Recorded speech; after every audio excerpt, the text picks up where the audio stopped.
par la table 3, numéro 3, la dernière, qui a par nom Femme de lettres.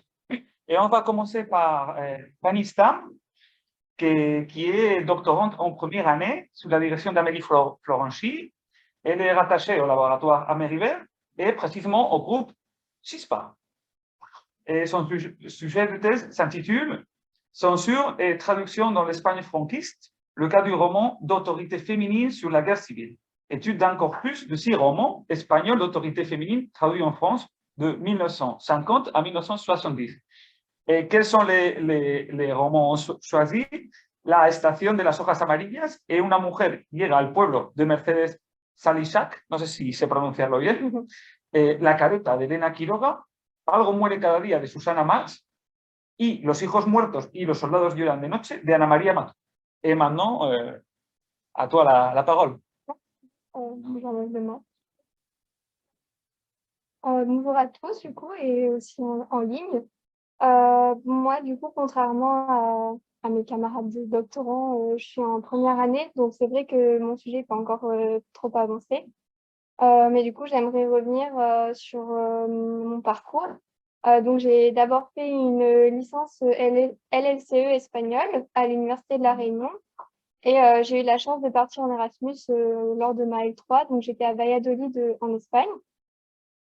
Et ensuite, je me suis dirigée vers un master de traduction. Donc, voilà, je n'ai pas forcément le parcours type du doctorant qui a fait un master recherche avant. Et du coup, j'étais en master traduction littéraire et générale, donc basé sur la traduction de romans. Du coup, avec ce diplôme de traduction, pourquoi est-ce que je souhaitais continuer sur un doctorat? Tout d'abord parce que l'insertion professionnelle est difficile, puisque en général, les jeunes diplômés n'ont pas forcément de travail tout de suite, puisque les éditeurs ont un cercle de traducteurs déjà créé. Donc, c'est difficile de se faire une place. Et aussi parce que j'avais envie de continuer à apprendre. Et je pense que je peux encore apporter quelque chose dans ce domaine-là de la recherche. Et enfin, pour m'ouvrir plus de portes professionnellement parlant, puisque potentiellement, plus tard, j'aimerais enseigner la traduction à la fac.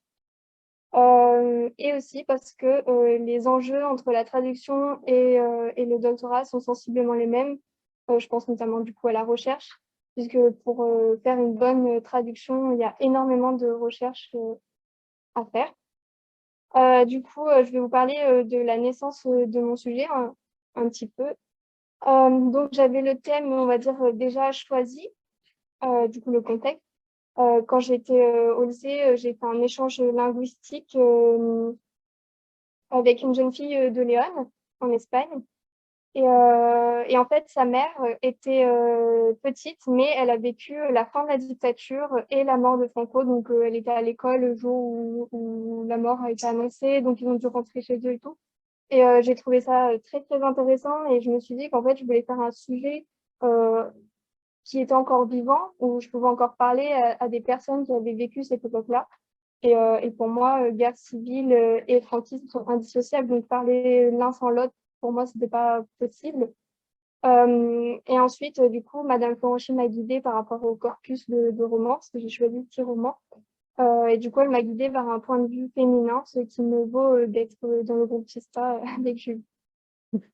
Du coup, voilà. Donc, je vais parler rapidement du corpus. Donc, le premier roman, c'est Una mujer llega al pueblo de Mercedes Salisac, écrit en 1957 et traduit par Le Soleil ne pardonne pas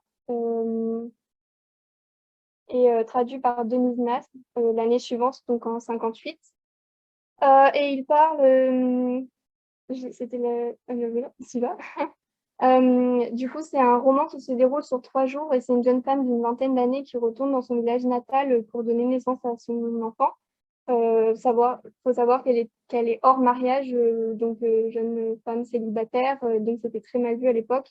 Et elle fait face au rejet des villageois à une époque où la moralité prime sur l'altruisme. Ensuite, nous avons La Estación de las Hojas Amarillas, toujours de Mercedes Salisac, publié en 1963 et traduit par Louis Première sous le titre La saison des feuilles mortes en 1965, donc 2 ans après. Ce roman, en revanche, c'est un roman épistolaire qui se déroule pendant la guerre civile et qui retrace la vie de deux sœurs jumelles, Fela et Cecilia. Et Fela se marie, mais son mari meurt rapidement, laissant derrière lui un enfant qui n'est pas d'elle. Mais les deux sœurs vont le recueillir et du coup, ça va se passer sur un laps de temps de quelques semaines à travers cette époque de guerre civile. Ensuite, nous avons La Carita d'Elena Quiroga, qui a été publiée en 1955 et traduit par Bernard Cité et Maurice Edgar Cointreau et traduit sous le titre Le Masque en 1959. Donc, ce roman ne dure que le temps d'un dîner. Le personnage principal, qui s'appelle Moïse, retrouve ses cousins. Mais c'est un personnage tourmenté qui revêt un masque mondain, entre guillemets, parce qu'il a été fortement traumatisé quand il était petit, puisqu'il a vécu l'assassinat de ses parents juste sous ses yeux. Voilà. Ensuite, le roman suivant, c'est Algo muere cada día de Susanna Marsh, qui a été publié en 1955 et traduit en 1960 par Annie Brousseau sous le titre Les ruines et les jours. Ce roman nous retrace la construction du soi par... là, je sais plus parler. Mais il retrace la vie de Maria, depuis l'adolescence jusqu'à l'âge mûr. Et comme le roman précédent, c'est vraiment la construction du soi et les conséquences psychologiques de la guerre civile. Et ensuite, les deux derniers romans sont de Ana Maria Matute. Donc, il y en a un, c'est Los Hijos Muertos, publié en 1958 et traduit en 1963 par Antoinette Bloch et sous le titre Plaignez les loups. Donc, celui-là retrace la vie de deux générations d'une famille qui vit dans la forêt. Et le temps semble se répéter parce que ils font face à la révolution sociale de 1936, puis ensuite de la guerre civile. Et enfin, le dernier, Los Soldados Lloran de Noche, a été écrit en 1964 et traduit la même année, cette fois, par Antoinette Bloch, toujours, sous le titre Les soldats pleurent la nuit. Donc, ce roman, comme Algo muere cada día, montre le passage de l'enfance à l'adolescence, cette fois de deux enfants qui prennent pour héros un soldat de la guerre civile. Et donc, ça va les aider à se construire personnellement, notamment d'un point de vue psychologique. Du coup, voilà. Donc, pourquoi est-ce que j'ai choisi ces romans? Notamment parce que il fallait des romans traduits absolument. Parce que ce travail de thèse, c'est en fait une étude de cas comparative surtout. Et j'avais repéré un roman d'Anna Maria Matute qui s'appelle Lucernaga, peut-être que vous connaissez, qui est très connu, mais qui n'a pas été traduit. Donc j'étais un petit peu déçue, mais j'ai quand même pu incorporer deux romans d'Anna Maria Matute dans ce corpus. Madame Florenchine m'avait proposé de l'intégrer au corpus, mais c'est vrai qu'elle est plus connue que les autres auteurs. Mais moi, ça me tenait à cœur de l'intégrer dans ce corpus parce que je l'ai déjà étudié et du coup, ça me permettait de faire une petite continuité avec mon master. Voilà. Ensuite, elles font toutes partie de la Generación del 50, donc les auteurs nés dans les années 20 qui ont vécu la guerre civile, qui sont notamment surnommés les enfants de la guerre et voilà, qui ont publié entre les années 50 et 60. Et enfin, je choisis ces romans parce que j'ai apprécié énormément les formats qui sont tous spécifiques. Donc, il y a un roman épistolaire, un roman qui se déroule sur 3 jours avec des retours dans le passé à chaque fin de chapitre, un autre qui ne dure que le temps d'un dîner et pareil, qui est basé sur des souvenirs, un autre qui retrace la vie d'une seule protagoniste, donc c'est très introspectif. Enfin, il y a encore un roman circulaire et un roman où plusieurs lignes temporelles se mélangent. Donc voilà, c'était des formats assez spécifiques et je trouvais intéressant de pouvoir les mettre dans ce corpus.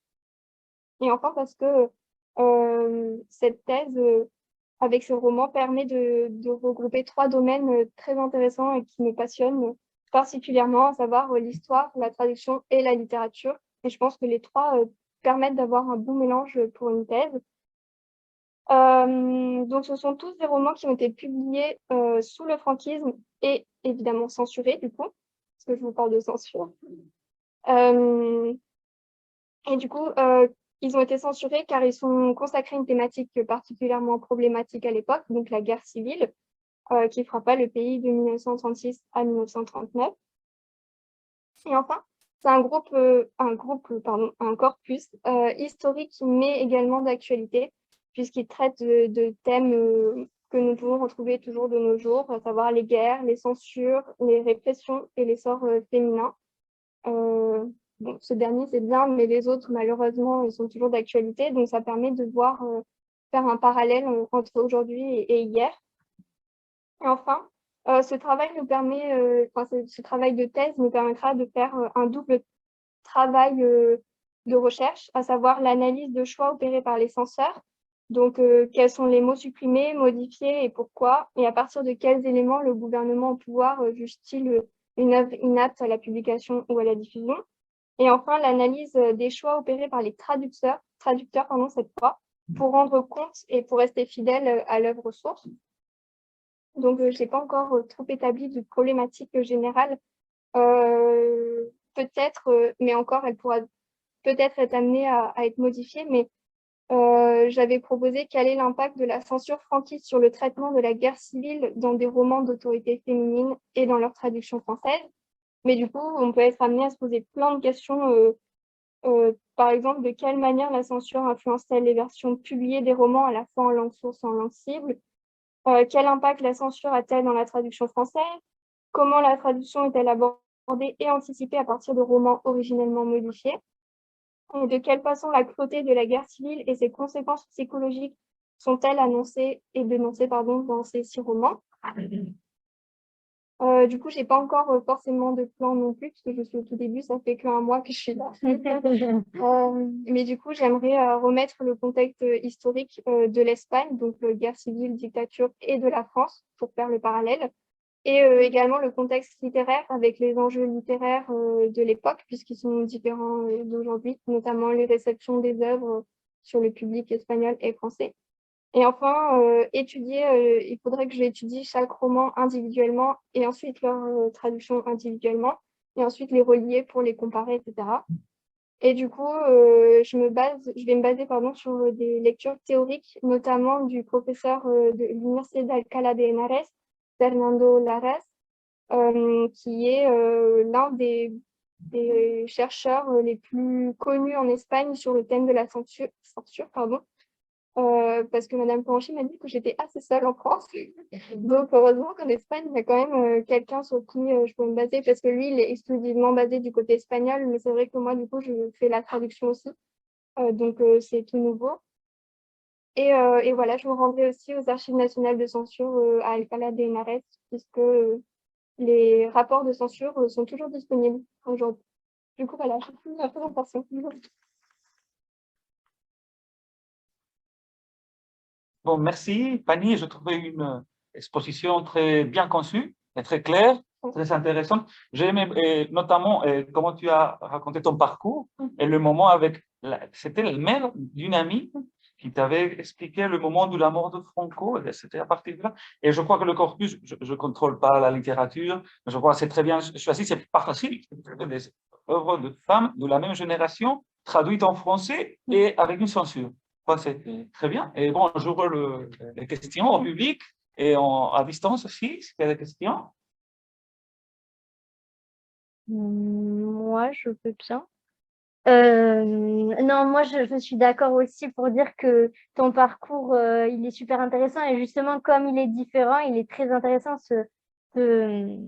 cet aspect traduction que tu apportes et je pense que ça peut vraiment apporter, c'est une valeur ajoutée à l'hispanisme français, je dirais, et au sein du laboratoire Amélie Hébert. Et donc, je me demandais, alors plus ou moins, les traductions, elles datent de quelle année par rapport à la publication du roman? Il y a beaucoup à chaque fois Non, alors, oui, c'est vrai qu'après, j'ai fait au fur et à mesure, donc ça ne se voyait pas beaucoup, mais il y en a un qui a été publié en 57 en Espagne et traduit en 58 en France. Il y D'accord. en a même un qui a été traduit la même année de la sortie. Donc, c'est vraiment C'est à chaque fois pour pendant D'accord. Et je me demandais, est-ce que tu as parlé donc à chaque fois d'essor de littérature féminine et est-ce que à cette époque-là aussi il y avait censure seulement à cause du contenu qui avait à voir avec la guerre civile, etc. Ou est-ce que aussi parce que c'était des femmes qui les écrivaient et est-ce que parfois elles essayaient peut-être de publier sous des pseudonymes ou essayer de trouver des moyens alternatifs pour donner à voir leurs écrits? C'est intéressant comme question parce qu'avec Madame Florenchi, on s'est posé la question justement. Et on s'est dit que ça pouvait être intéressant d'avoir cette facette de la thèse qui parle de la censure genrée, puisque déjà, de toute façon, de manière générale, les hommes sont beaucoup plus reconnus dans la littérature que les femmes. Et c'est vrai que du coup, on s'est posé la question. Donc déjà, c'était pour ça aussi qu'on voulait faire un corpus féminin, parce qu'à part Anna Maria Matute, les auteurs cités sont peu connus, même en Espagne, du coup, ce qui est dommage. Et donc voilà, c'est aussi à se renseigner pour savoir, parce que d'ailleurs, Anna Maria Matute a été très durement frappée par la censure avec Lucia Naga. Donc c'est dommage de ne pas pouvoir l'incorporer dans le corpus, mais voilà. Et après, oui, il y en a beaucoup qui ont fait publié sous des pseudonymes, c'est pas je traité, dont Mercedes Salissac, qui s'est appelée à un moment donné Maria Estime. Je ne sais pas pourquoi elle a gardé un nom féminin. Mais oui, c'est ce que j'allais dire. Là, dans le petit résumé biographique que j'ai fait, j'avais pas tout mis, mais effectivement, plusieurs d'entre elles ont publié sous pseudonyme. D'accord, très bien. C'est intéressant aussi de regarder peut-être si des fois il y a des préfaces, parce qu'à cette époque-là aussi, c'est vrai quand des femmes écrivent, elles essaient de se mettre sous l'égide des grands écrivains masculins de l'époque pour se donner une légitimité de publication dont elles n'ont pas forcément besoin, mais elles savent que pour être lues, il faut passer par cette étape. Puis même, du coup, j'essaie de me renseigner, commencer mes recherches, etc. Et pour la génération del 50, et les premiers noms qui ressortent des auteurs sont des noms masculins. Et j'ai été vraiment frappée par ça, en fait, parce qu'il y a énormément d'auteurs féminines qui ont participé à cette génération del 50. Donc, c'est quelque chose qui est encore à développer. Et bref, aujourd'hui, voilà, c'est ça. Est-ce qu'il y a d'autres questions? Allez, Adrien. Super intéressant. Merci. J'aurais une question, donc je n'en poserai pas. Mais c'est simplement une remarque par rapport à ce que tu disais sur Elena Pilova et la génération 50. Je ne sais pas si tu connais, il y a une doctorante à l'université de Paris-Nanterre qui travaille sur justement la jeunesse féminine et le roman de jeunesse qui Freda. Moi, je Elle est en train de faire sa thèse. Et il y a une conférence qu'elle a divulguée en fait sur YouTube. Et elle parle justement de tout ça dedans. Elle fait sur Matute, Pilova, Sanchez, donc ça vous êtes intéressé parce que ça fait Ah oui. mais voilà, c'est vraiment pas grave. On n'est pas du tout, donc je vais me renseigner. Tu peux en redire son nom? Non, très bien. D'accord. Merci beaucoup. C'est gentil. Pour finir, j'aimerais aussi compartir. Oui, il y a une question.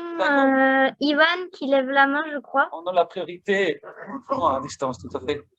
Oui, bonjour. Alors, ça, oui, allez-y. Alors, j'aimerais poser une question par rapport à l'image des femmes qu'elle a exposée par rapport à la censure, parce que j'ai travaillé mon master sur la post-guerre, donc la période un peu franquiste après la guerre civile.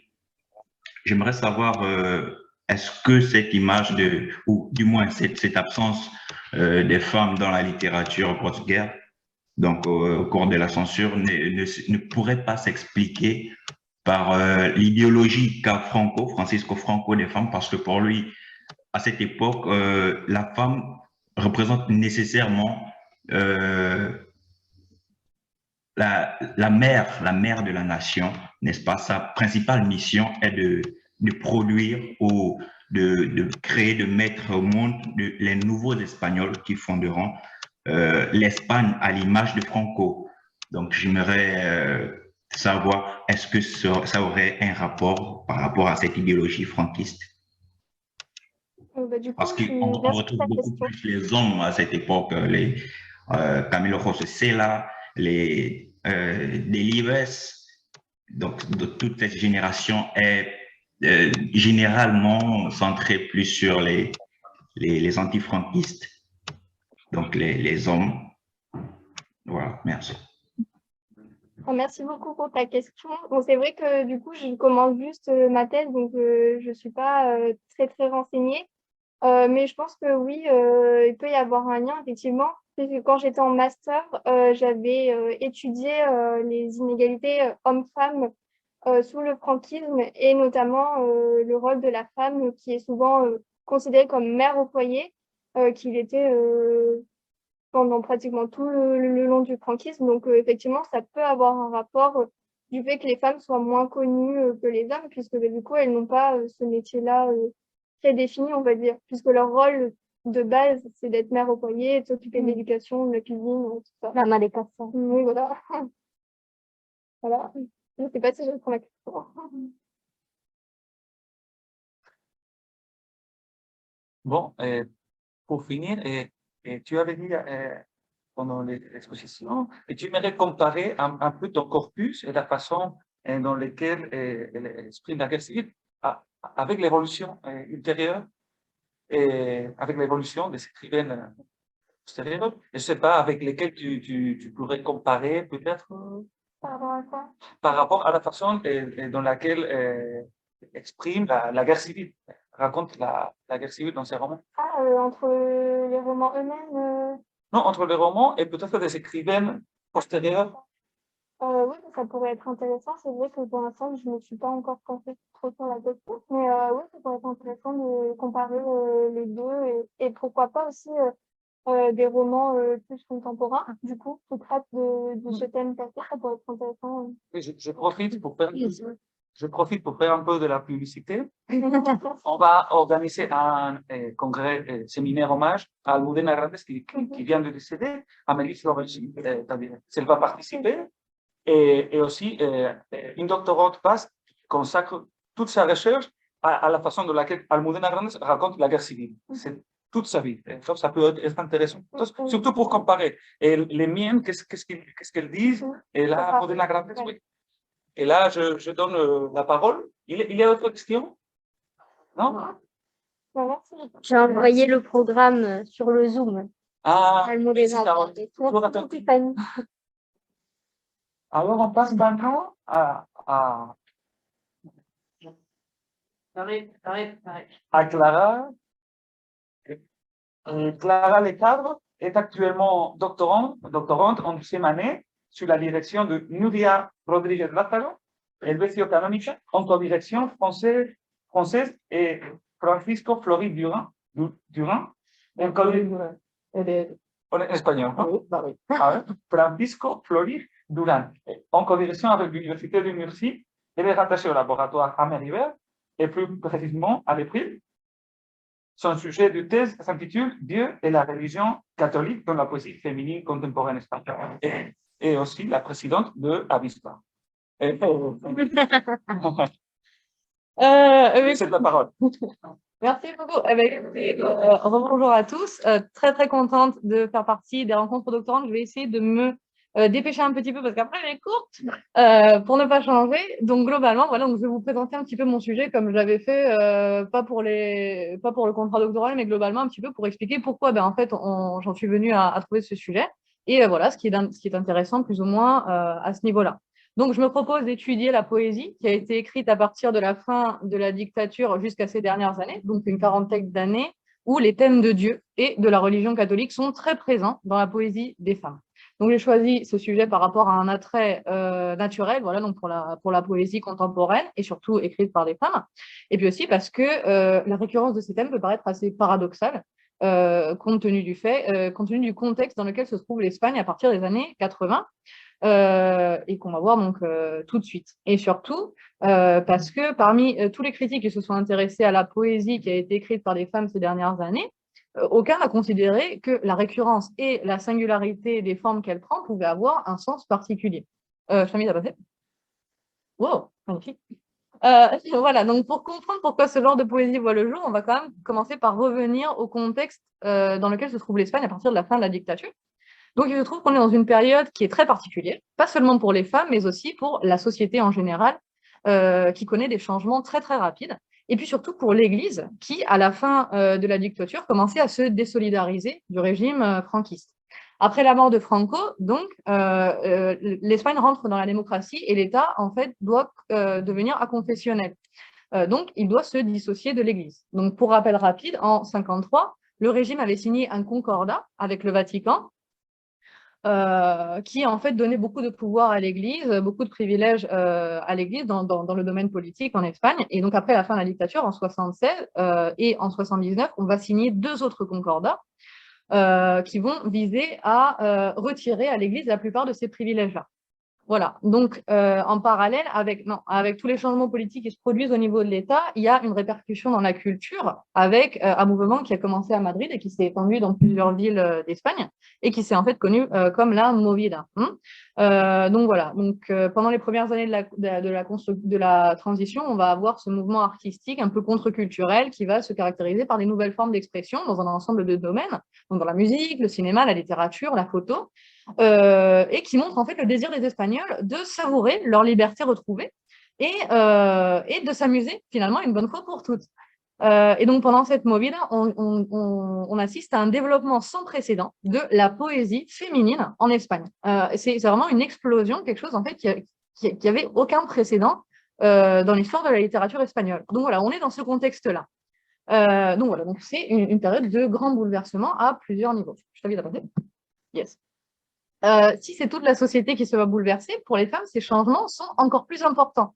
Il faut d'abord préciser que l'avènement de la démocratie s'accompagne d'un ensemble d'avancées sociales extrêmement rapides, voilà, très importants, dont bénéficient les femmes. Donc évidemment, l'Église s'oppose à ces changements, mais à partir du moment où en fait, elle va perdre énormément de pouvoir dans la société, et bien, du coup, en fait, elle va pas réussir à empêcher à l'Espagne de prendre ces mesures-là.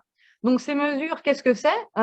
Donc, il faut savoir que pendant le franquisme, l'Espagne était, donc on l'a rappelé dans les questions précédemment, les femmes étaient circonscrites vraiment à l'ensemble à l'enceinte du foyer. Voilà, donc c'était simplement des mères. Et là, en fait, elles vont commencer à s'en émanciper pour pouvoir rentrer sur le marché du travail. Et dans les années qui suivent, le mouvement féministe, qui était pratiquement inexistant pendant le franquisme, évidemment, va commencer à se consolider et va trouver une extension toute particulière dans les luttes sociales, ce qui va aboutir en fait à l'adoption de lois sur les violences faites aux femmes en 2004 notamment. Et parallèlement à cela, et si c'est quelque chose qui concerne aussi bien les hommes que les femmes, la société avait commencé à se détourner de l'Église pendant les années 60 avec une vague de déchristianisation qui avait été consécutive à l'avènement de la société de consommation en Espagne pendant Vatican II. Et voilà, qui est en fait parallèle au Concile Vatican II qui avait lieu à ce moment-là. Voilà. Donc, en résumé, à mesure que l'Église catholique perd de l'importance, à la fois dans la politique et également dans la société, les femmes vont commencer à gagner en autonomie et commencer à s'affirmer en Espagne. Tu peux passer, s'il te plaît. Donc voilà, donc c'est ça le paradoxe en fait qui a commencé à motiver mes recherches. Il se trouve que plus l'Église disparaît de la vie des femmes et plus finalement elle est présente dans la poésie des autrices, à la fois celles qui commencent à publier et celles qui avaient déjà publié et qui en fait à ce moment-là publient de nouveaux recueils. Et ce qu'on remarque, c'est la manière dont les autrices vont mobiliser ces thèmes. Ces manières, en fait, se recoupent et suivent des trajectoires assez similaires, avec parfois des recours textuels qui sont communs. Donc, on remarque qu'il existe énormément de recueils qui sont basés sur la réécriture de l'histoire d'un personnage de la Bible, généralement féminin, et que parmi ces personnages, certains sont assez récurrents, comme par exemple Ève ou la femme de Lot, de l'Ancien Testament. Et les poétesses s'intéressent de plus en plus à la figure de la sorcière, particulièrement dans cette dimension voilà, donc de personnages persécutés par l'Église, mais également de détentrices voilà, de connaissances occultes. On a vraiment ce personnage qui est mis en scène. On a également beaucoup de recueils qui mettent en scène des membres du clergé ou des scènes, des épisodes vécus dans les cérémonies religieuses ou alors dans le cadre de leur éducation.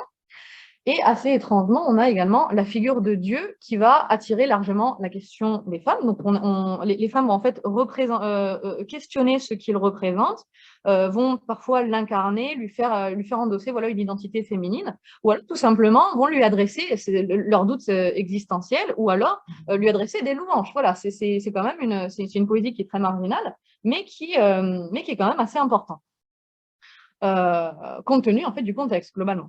Donc voilà, donc on se rend compte que bien souvent, voilà, donc tout au long des 40 ans qui séparent la chute du régime de l'actualité, évidemment, ces tendances varient, mais globalement, il n'en demeure pas moins qu'elles sont quand même très, très importantes et que voilà, donc les problématiques de la religion et de la spiritualité sont encore très importantes en Espagne, que ce soit à partir de la fin de la dictature jusqu'à nos jours, même si maintenant on s'y intéresse de moins en moins. Est-ce que tu peux passer, s'il te plaît?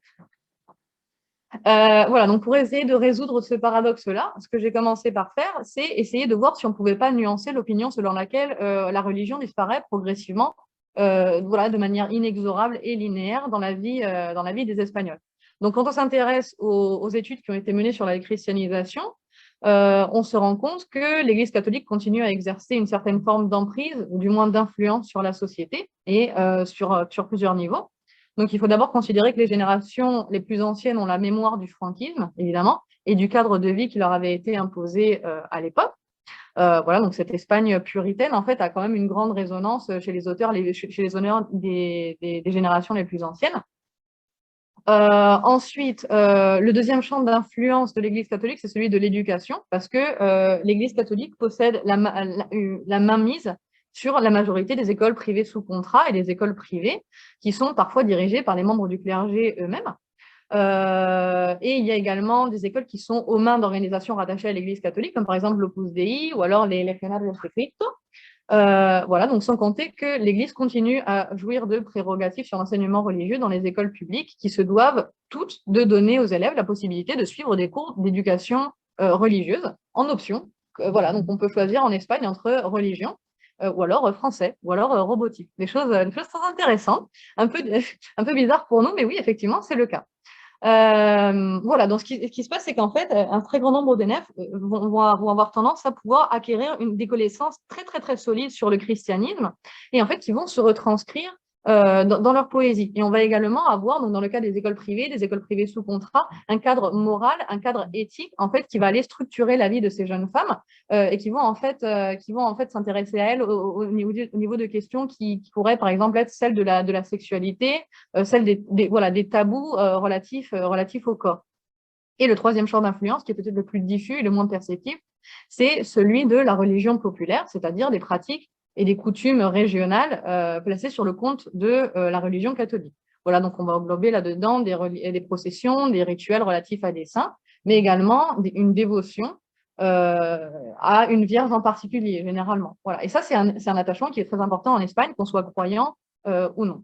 Voilà, donc de cet ensemble d'influences résultent voilà, donc des conséquences. D'abord, ça explique que nos autrices aient une connaissance très importante de la religion catholique et de sa liturgie. Ensuite, qu'il existe une certaine attitude morale pieuse liée à un ensemble de valeurs que les autrices associent à l'Église. Donc la privation, mais aussi voilà, donc la piété et tous les tabous voilà, concernant la sexualité, on en a parlé. Et ça, ce sont des valeurs qui vont rentrer en conflit avec l'évolution de la société, qui vont rentrer en conflit avec la place que la femme essaye de se faire dans la société espagnole actuellement. Voilà, je t'invite à noter. Et voilà, donc c'est la raison pour laquelle voilà, donc je me fixe plusieurs objectifs. Donc d'abord, montrer comment la mobilisation de la religion catholique en poésie illustre le croissant désir d'émancipation et de protagonisme des femmes, mais également cristallise la rupture entre des valeurs traditionnelles, des valeurs progressistes, qui se veulent plus inclusives à l'égard des femmes. Et enfin, comment cette poésie laisse voir qu'il existe toujours un désir de spiritualité, quand même de la part des femmes, mais que l'Église échoue à retranscrire, échoue à porter ce désir-là. Enfin bref, donc montrer quelle est la part de spécificité féminine dans la poésie qui inclut la religion catholique et Dieu, et par quel recours poétique elle prend forme. Voilà. Donc voilà, c'est tout. Alors, Bon, merci. voilà. Et Clara, je dois avouer que je regarde toujours ton sujet avec beaucoup de sympathie, Oh. beaucoup d'intérêt, je ne peux pas m'empêcher. Et pourquoi? Parce que je crois que tu vois la complexité de l'histoire, tu es capable de voir les paradoxes et de surfer les paradoxes, c'est plus compliqué. L'histoire n'est pas toujours homogène et linéaire. Et tu es capable de voir que pendant la transition en Espagne et après, il y a un moment de grande évolution. Et il y a en même temps la movida, grande contre-révolution culturelle. Et, et on peut voir la victoire socialiste des socialistes en 1982. Mais en même temps, on ne voit pas que dans le Santiago Bernabéu, le camp de foot, il y avait, comme on dit, 80 000 jeunes avec le pape Jean-Paul II, en même temps que les socialistes ont gagné les élections. Et ces jeunes, peut-être, ont voté socialiste. Ils faisaient partie de la movida madrileña, mais en même temps restaient des catholiques pratiquants. C'est pas, on ne peut pas casser les sujets comme ça. Et tu vois ça, et tu vois que les femmes étaient en train de se libérer là, mais qui en même temps restaient fidèles à l'écart de l'Église ou pas. C'est ça que j'apprécie beaucoup. Et bon, s'il y a des questions, j'ouvre la parole. Peut-être. S'il y a des questions en ligne, n'hésitez pas. Sinon, moi, j'en ai une. Non, il n'y en a pas. Non, j'en ai vraiment beaucoup, mais donc du coup, je vais en poser qu'une. C'est super intéressant ton sujet. Et je rebondirai juste sur la fin. Tu disais que les femmes, finalement, se réappropriaient cette spiritualité, elles en avaient besoin. Est-ce que du coup, tu arrives à dégager peut-être une spiritualité alternative qui n'est plus tout à fait la même qu'avant? Alors, à 2000%, et c'est précisément en fait ce que la poésie va montrer en fait. C'est-à-dire que voilà, quand en fait on s'interroge, et c'est ça le problème de mon sujet en fait, c'est qu'il a un très très fort ancrage sociologique, et qu'il va falloir que je détermine à un moment, c'est dire que je fais pas de la socio, je fais surtout voilà de l'analyse littéraire. Effectivement, donc c'est quelque chose qu'on va voir en fait dans la poésie, de certaines auteurs. C'est-à-dire qu'il y a des personnes de certaines autrices. C'est-à-dire qu'en fait, il y a des personnes qui continuent en fait à avoir une notion de Dieu, un sentiment de Dieu, et qui vont en fait avoir une conception voilà de la transcendance, mais en fait qui ne répond pas à l'image voilà donc du vieux barbu qu'on voit à l'église. C'est ça qui est terrible. Donc effectivement, c'est quelque chose qu'on va voir en fait dans la poésie de certaines auteurs. Donc je pense par exemple à Barbara Granechi, qui va en fait expliquer, qui va en fait formuler une certaine poésie où on va avoir en fait une présence de Dieu diffuse, un peu lumineuse. Voilà, c'est une personne en fait qui va être croyante, mais dont en fait la conception de Dieu ne correspond absolument pas à l'idée en fait qu'elle a eue dans son éducation, qui a été une éducation absolument religieuse, ultra orthodoxe. Voilà, donc c'est quelque chose. D'un côté, on a cette dimension-là. C'est-à-dire qu'en fait, on a une idée de Dieu un petit peu du christianisme, c'est-à-dire un Dieu unique et voilà, donc transcendant, mais en même temps, qui ne va pas répondre à ce que la religion à la conception qu'a la religion. Et puis après, il va y avoir tout ce qui est la récupération un petit peu des religions un peu New Age, avec tout ce qui est l'astrologie, avec voilà, donc les déesses, des choses comme ça. Et voilà, donc les connaissances occultes avec les sorcières. Donc on a un parallèle qui est complètement distinct. Et là, en fait, ils vont montrer une volonté en fait de rompre totalement avec voilà, donc les monothéismes, les religions abrahamiques. Donc voilà, en fait, il y a tout un panel de conceptions qui va en fait être reflété par la production politique de ces dernières années et qui va montrer en fait qu'en Espagne, et oui, on continue à croire en quelque chose, mais ce que la religion, le dogme en fait montre, eh bien, ne répond absolument plus à ces croyances-là. Et ces femmes, elles sont publiées par des grandes maisons d'édition ou ça reste original encore? Ça dépend. On en a chez Adonais, on en a chez. Bon, il y a des femmes voilà, qui sont.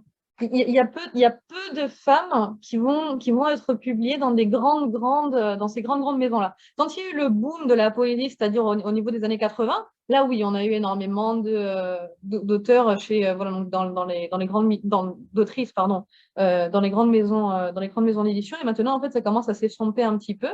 Donc effectivement, c'est intéressant également de voir que en fait cette poésie-là en fait trouve un impact au niveau de l'édition qui est assez fragmenté, qui est assez émietté. Voilà. Enfin, c'est intéressant voilà de s'intéresser à cette évolution-là.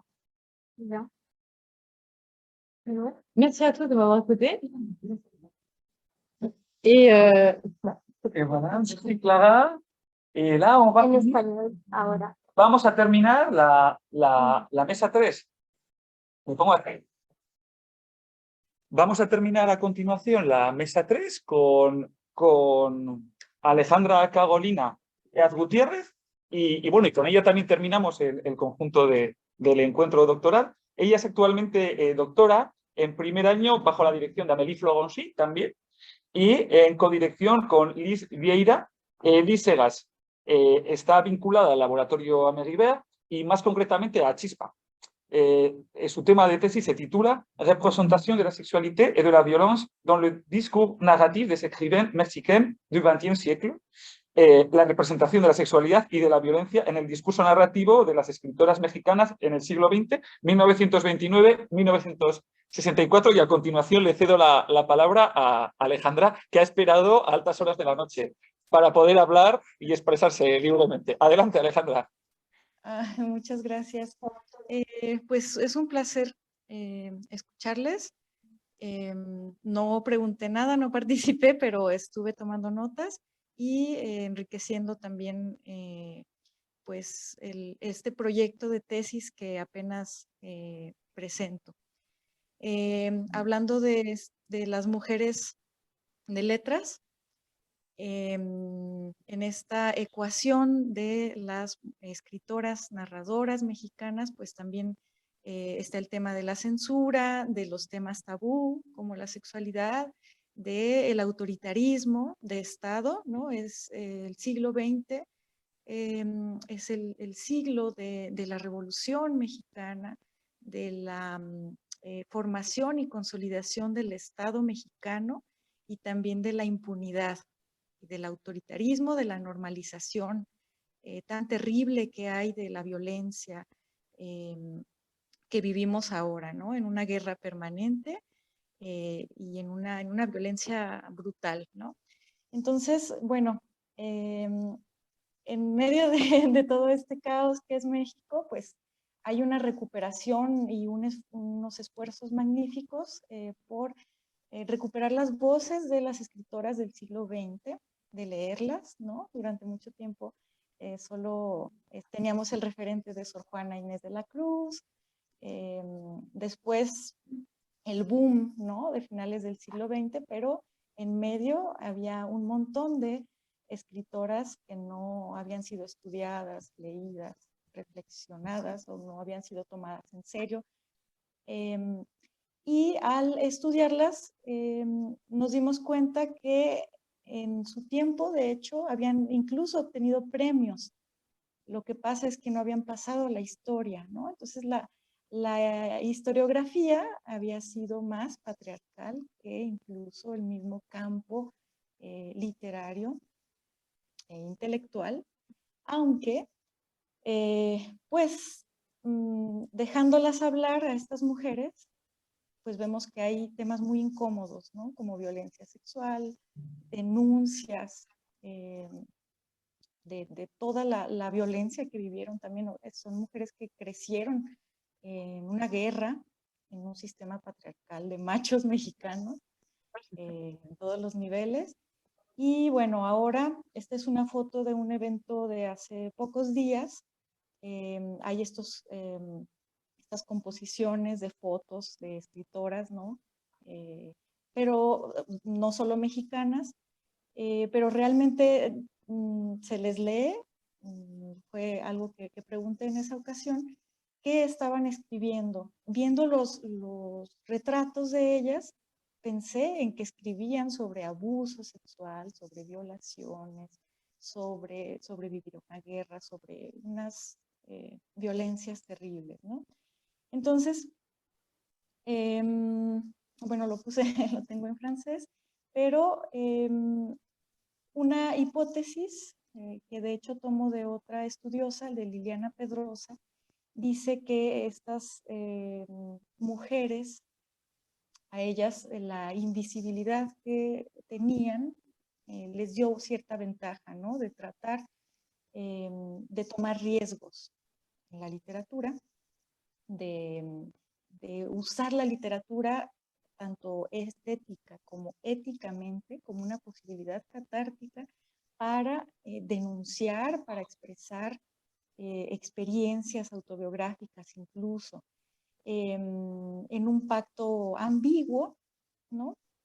Algunas de ellas, bueno, se sabe que son novelas o cuentos autobiográficos, en otros no está muy claro, pero hay huellas que dejaron. Con esto no quiere decir que escribieran crónica de lo que les pasaba, ¿no? Eran mujeres cultas, mujeres que discutían la filosofía, ¿no? Las discusiones, estaban muy enteradas de las discusiones filosóficas del siglo XX, de mediados del siglo XX. Una de ellas, en este corpus que estoy conformando, que va cambiando, pues es Elena Garro, muy famosa, que de hecho vivió mucho tiempo en Francia. Es un personaje polémico, controvertido, ¿no? Por su relación con el poeta Octavio Paz, premio Nobel y muy reconocido, pero que es una figura, bueno, polémica, es una guía para entrar a la historia de la literatura de otra, a la otra historia de la literatura, ¿no? Alternativa a la patriarcal. Bueno, como sé que hay poco tiempo, solo hablaré, bueno, otra de las escritoras que analizo es Lola Vitrió Beltrán, otra es Olivia Zúñiga y María Elena Almazán, que es todavía en este momento un enigma para mí. No sé mucho de su biografía, de las demás sí. Pero ¿qué une a estas 4 escritoras? Bueno, las 4 tenían, además de esta formación, además de que eran cultas, tenían, algunas fueron periodistas también, y conocían desde dentro a la élite política y participaron también en política, en movimientos sociales, ¿no? Lola Vitrió Beltrán estuvo en la cárcel por apoyar una huelga. Elena Garro también se involucró en esta misma huelga de los ferrocarrileros en los años 50. En el año 68, en el movimiento estudiantil, hubo todo un problema por el cual tuvo que exiliarse en Europa. Bueno, Olivia Zúñiga también es otro caso. Ella no participó directamente en política, pero pues tenía estas relaciones cercanas con la élite política. Entonces, ellas en su narrativa crean, bueno, denuncian, como digo, y además expresan una visión ideológica también de lo que consideran moral o inmoral, también de la violencia, ¿no? En un sentido, en su dimensión política hacia ella, la violencia hacia ellas como mujeres, la violencia sexual, y también la violencia como motor transformador de la historia, ¿no? Que es esta gran discusión de la violencia en el siglo XX, que propone Arendt, ¿no? En el uso de la violencia. Y en este sentido, bueno, Garro, Elena Garro, va a ser un personaje muy cercano a Lola Vitrió, que son estas dos, bueno, entre las 4 que les presento, les hablaré un poquito de ellas dos, porque Elena Garro, a pesar de que se involucró en movimientos de izquierda, tuvo posiciones contradictorias. Ella era más bien, bueno, una escritora muy culta, católica, más bien nostálgica de la aristocracia, crítica de la burguesía, de la modernidad, ¿no? Bueno, tiene más escritos, pero estas son 3 novelas que a mí me interesan por su carácter autobiográfico y por la interpretación que ella tiene sobre la sexualidad y la violencia, que es el caso de la última, que es Inés, escrita en 1995, publicada en 1995, pero escrita mucho antes. Eso también es un problema, ¿no? Estas mujeres, como eran censuradas, perseguidas políticas, publicaban Su obra está dispersa, no pertenecen a una generación en particular, viven todo el siglo XX, ¿no?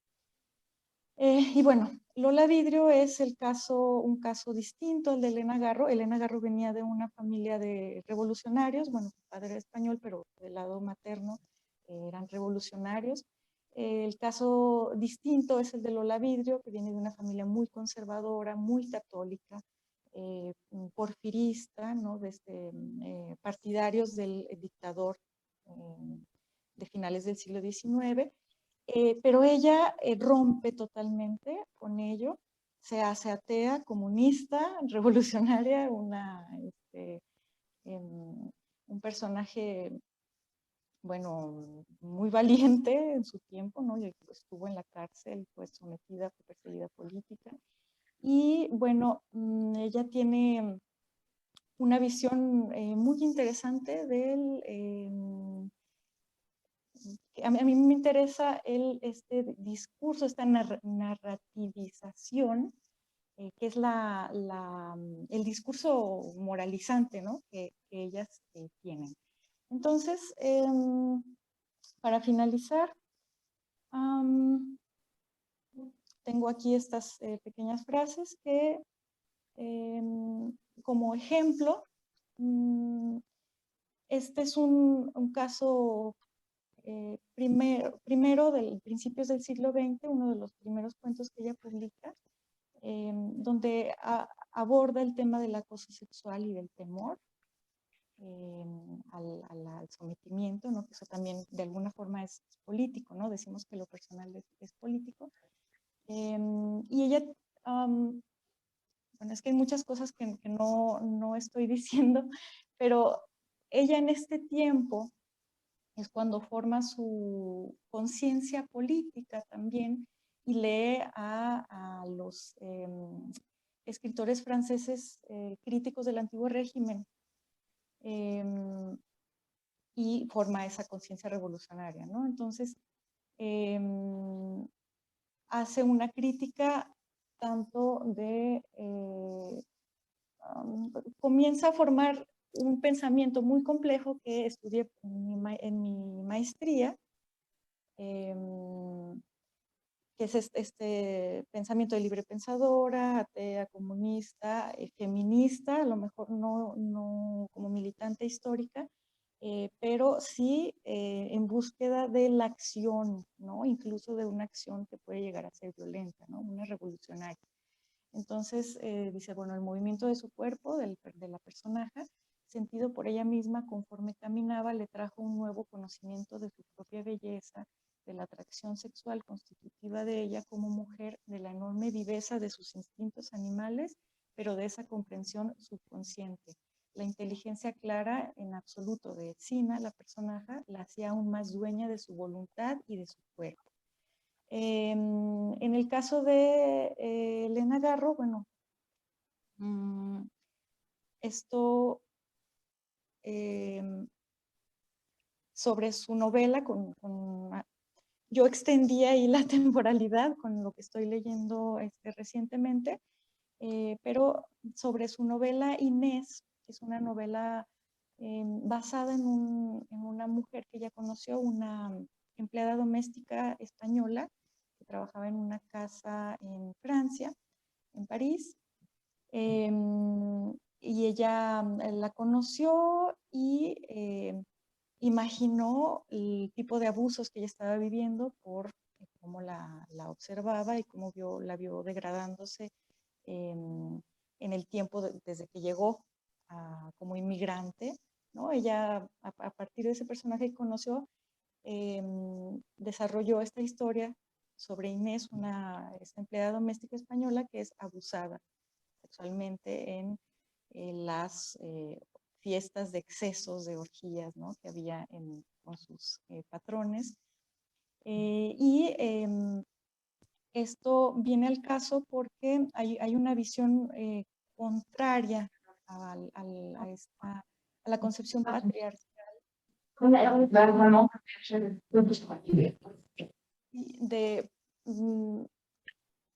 En este caso de lo que va a hacer su esposo Octavio Paz, ¿no? Hace un homenaje en un poema al Marqués de Sade, y Elena Garro hace lo contrario. A ella le preguntan, ¿esta novela Inés es un homenaje también? Y dice, no, no es un homenaje, es una refutación a Sade. Porque él dice que víctimas y verdugos son iguales, dice, pero aquí Inés es la víctima. Entonces, me interesa este discurso narrativo que desarrollan estas narradoras sobre el siglo XX, sobre la violencia y sobre la sexualidad. Gracias. Muy bien. Muchas gracias, Alejandra. Muchas gracias. Te has ajustado al tiempo porque nos están casi echando de la sala desde hace 5 minutos, pero muy bien, lo has clavado. Nada, yo tenía una pequeña pregunta, si puedes resolver eficazmente, que me ha llamado la atención, me ha capturado el concepto que empleas al principio de la ventaja de la invisibilidad, ¿no? Cómo a veces la invisibilidad les ha ayudado, pues, a militar sin pues eso, los aspectos positivos de esa invisibilidad, y sin embargo luego recoges muy bien cómo son activistas políticas, mujeres comprometidas. Entonces me ha parecido un contraste, no sé si yo no lo entiendo bien, entre la invisibilidad por un lado y la visibilidad del activismo por otro. ¿Cómo puedes resolver? ¿Cómo se resuelve? Sí, bueno, históricamente es complicado, pero yo pienso tiene que ver con el reconocimiento, ¿no? De hecho, en el caso de Elena Garro, ella dice que se convirtió en una no persona, en alguien invisible, o sea, borrada, aunque ella era incómoda. Es que es un proceso complicado. Incluso varias de estas escritoras, de muchas otras, que escribieron novelas autobiográficas donde se mencionaba o se sugería el nombre del esposo, ¿no? Que era otro escritor reconocido, se les premió, pero después no volvieron a publicar, desaparecieron, ¿no? O sea, fue como, es un proceso muy extraño en el que son reconocidas temporalmente, pero castigadas con el olvido histórico. Y se quedan enterradas porque son temas muy incómodos, ¿no? Que ahí permanecen. ¿Por qué? Porque históricamente se imponen, por ejemplo, el caso de Octavio Paz o Juan José Arreola son monumentos nacionales. Entonces, contar y rememorar la historia de estas otras mujeres implica hablar de temas incómodos. Muy bien, muchas gracias. Ha quedado, yo creo, resuelta la pregunta, y ahora Caroline va a proceder a cerrar la rencontre doctorante. Oui, je voulais juste dire rapidement merci à toutes, merci à tous qui étaient en présentiel ou qui étaient par Zoom pour votre participation. C'était encore une fois très intéressant et puis on reste en contact. On peut s'échanger des références bibliographiques, des conseils et puis on se retrouve jeudi pour celles et ceux qui sont là pour la soirée d'inauguration de l'association et sinon le 14 décembre pour l'hommage à Almudena Grandes. Y yo en castellano, muchas gracias a todos por asistir, en nombre de Avispa, del equipo de dirección, y espero que muy pronto nos encontremos en otras actividades, Alejandra, y a unas horas mejores para ti, más agradables, aunque has aguantado como una leona, como decimos en España. Fantástico. Muchas gracias. Muchas gracias. Buena continuación.